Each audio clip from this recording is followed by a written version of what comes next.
compañeras, como ya vieron en la intro, mi nombre es David Antonio Yudiza y para esta semana me corresponde resolver la asignación número 25, que dice: encuentre el área máxima de un rectángulo que puede ser circunscrito a un rectángulo dado, cuyas dimensiones son largo L y ancho A.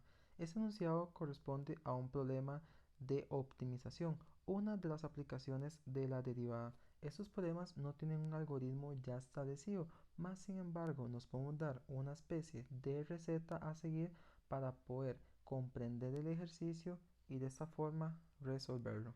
Entonces, ¿cuál sería nuestra receta? Como paso número 1, vamos a hacer un dibujo o una figura apropiada y etiquetar las cantidades relevantes al problema.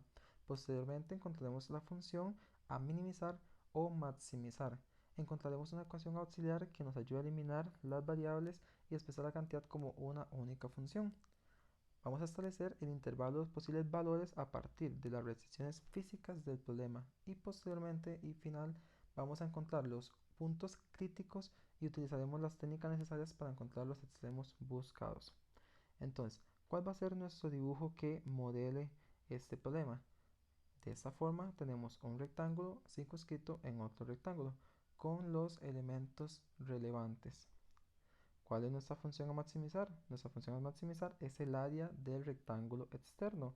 Entonces, primero que todo, vamos a llamarle B al lado más largo y H al lado más corto. Por lo tanto, nuestra función a maximizar es área es igual a B por H.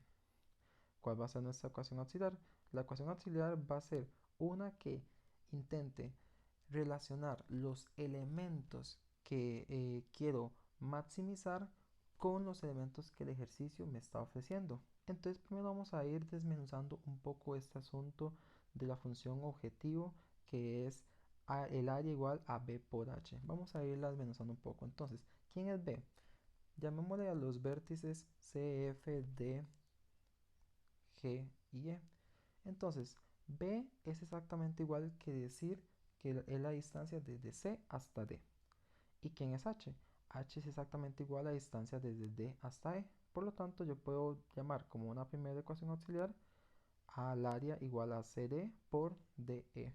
Pues notemos que estos elementos CD y DE aún no logran hacer una relación directa con los elementos del rectángulo interno. Entonces, sigamos trabajando. CD es también una distancia que la podemos fraccionar como la suma de CF más FD. Y DE podemos hacer lo mismo, decir de que es la suma de la distancia desde D hasta G más G hasta E. Entonces podemos llamar a esta área exterior como CF más FD por DG más GE.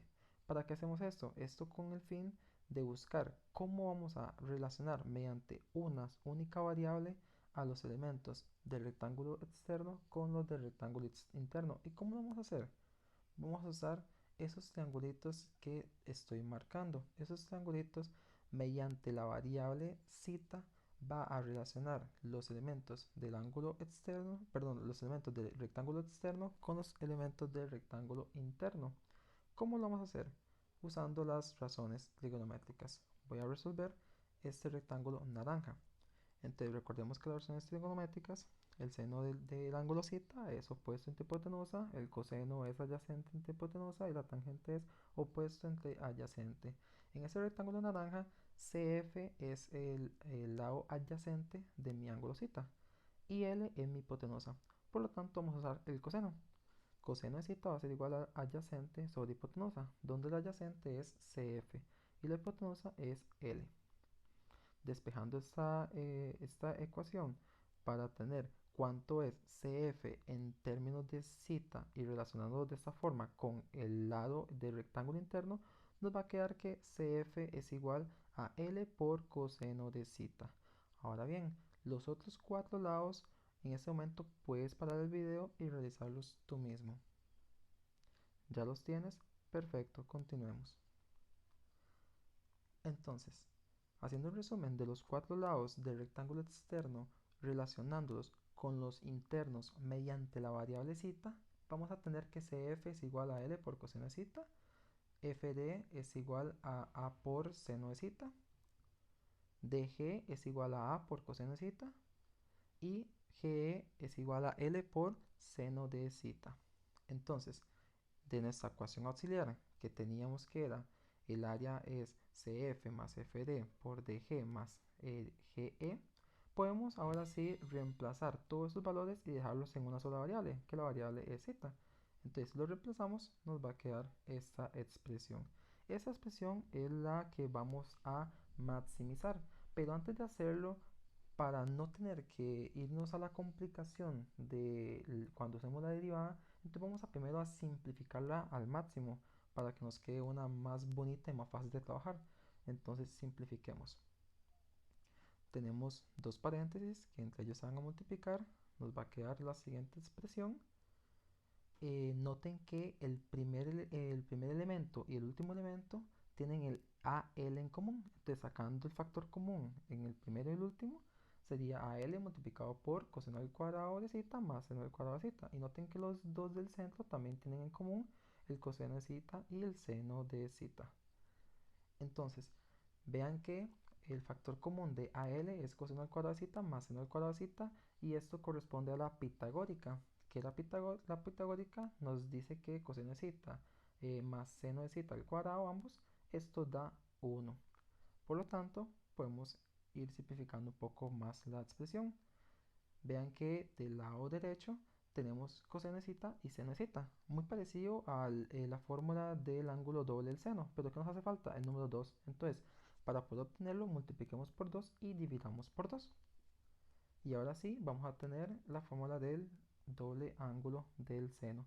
Y esta va a ser nuestra fórmula o nuestra área a maximizar. Una área más sencilla de trabajar y la cual vamos a trabajar. Entonces recordemos un poco nuestra receta para ver qué nos falta. Habíamos creado un dibujo apropiado para poder entender el ejercicio. Encontramos la función a maximizar. También encontramos nuestra ecuación auxiliar.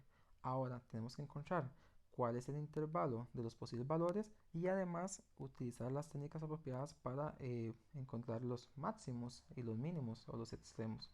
Entonces, vamos a encontrar los puntos críticos primero y luego los intervalos que me permitan resolver el ejercicio. Entonces, gracias a la primera derivada, vamos a encontrar quiénes son los máximos. Entonces, vamos a derivar nuestra área. Entonces, notemos que la derivada de una suma es la suma de las derivadas. La primera suma la primer elemento que es AL es una constante, por lo tanto me va a quedar 0. Y del lado derecho, noten que es un escalar multiplicado por una función. Entonces, L al cuadrado más A al cuadrado entre 2 lo puedo mantener ahí quedito y nada más derivar seno de 2 zeta, perdón. ¿Y qué es seno de 2 zeta derivado? Vamos a derivar la función externa que es seno de 2 zeta y posteriormente, gracias a la regla de la cadena, derivamos el 2 zeta. Nos va a quedar la siguiente expresión, donde L al cuadrado más A al cuadrado entre 2 era la constante, el escalar, entonces lo mantenemos, y el 2 que aparece ahí es por la derivada interna, el coseno es de la derivada externa. El 2 del numerador lo cancelamos con el 2 del numerador y nos queda esta función con la primera derivada. Ahora bien, ¿cuál van a ser nuestros puntos críticos para ir encontrando quién es nuestro máximo en la expresión? Entonces, para poder encontrar los puntos críticos, vamos a igualar a 0 esta ecuación. Entonces, vamos a tener que L al cuadrado más A al cuadrado por coseno de 2 zeta es igual a 0. Entonces, como tenemos el producto de dos expresiones que son igual a 0, es porque uno es 0 o el otro es 0 por el teorema del factor. Noten que el primero no puede ser 0 porque son constantes. Y si fuesen 0 ya no sería un rectángulo, donde L y A recuerden que son los lados del rectángulo interno. Por lo tanto, hay que encontrar dónde es que se hace 0 la función en coseno de 2 zeta. Y coseno de 2 zeta se hace 0 únicamente cuando 2 zeta es igual a pi medios más n pi. O en otras palabras, cuando zeta es igual a pi cuartos más n pi medios. Ahora, ¿cuáles son los intervalos con los posibles valores? Esto para que el ejercicio tenga sentido. Zeta puede ser pi cuartos más n pi medios, puede ser cualquiera de todos ellos, pero como estamos trabajando con triángulos rectángulos, recordemos que los ángulos internos de cualquier triángulo, la suma de ellos tienen que dar 180. Uno de ellos al ser recto ya es de 90, por lo tanto me sobra 90, entonces zeta va a estar comprendido entre 0 y 90, o en radianes 0 y pi medios. Por lo tanto, el único valor que puede tomar zeta de lo obtenido va a ser pi cuartos. Es el único que tiene sentido en el ejercicio. Ahora sí, ya con esto que sabemos quién es zeta, nuestra variable, vamos a encontrar nuestra área máxima. Entonces recordemos nuestro rectangulito con todos los datos y recordemos algunas de las igualdades que me asociaba los elementos del rectángulo externo con los elementos del rectángulo interno. Entonces, ¿quién era B? Recordemos que B era CF más FD. Además, ¿quién era CF? Si notamos este CF era L por coseno de zeta y FD es A por seno de zeta. Pero ¿quién es zeta? Zeta es pi cuartos. Entonces lo podemos ir sustituyendo. Haciendo esto mismo con H, vamos a tener la siguiente expresión. ¿Qué podemos notar de ambas expresiones, tanto el de B como el de H? Tenemos el coseno de pi cuartos y el seno de pi cuartos. Si recordamos un poco de trigonometría, el seno de pi cuartos y el coseno de pi cuartos son exactamente los mismos. Por lo tanto, vean que el B y el H, si el coseno y el seno son exactamente los mismos, entonces B y H van a ser exactamente iguales. Notemos que seno de pi cuartos es igual a coseno de pi cuartos y eso es igual a raíz de 2 entre 2.